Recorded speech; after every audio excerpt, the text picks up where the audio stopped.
Hello guys, അപ്പോൾ നമുക്ക് നമ്മളുടെ കേശുവിനെ പ്രേതമായിട്ടൊന്നും ഒരുക്കാം. അപ്പോൾ നമ്മളുടെ പ്രേത മുഖംമൂടി നമുക്ക് വയ്ക്കാം. കണ്ണെന്തിയെ കാണാൻ പോകാൻ പറ്റും. കണ്ണു തുറന്നാണ് കാണാൻ പറ്റുമോ?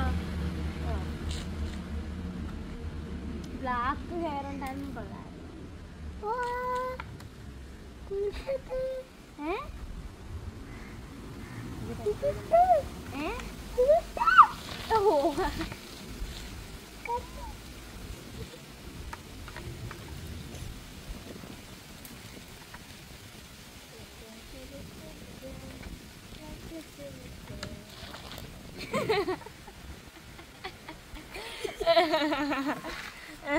Super.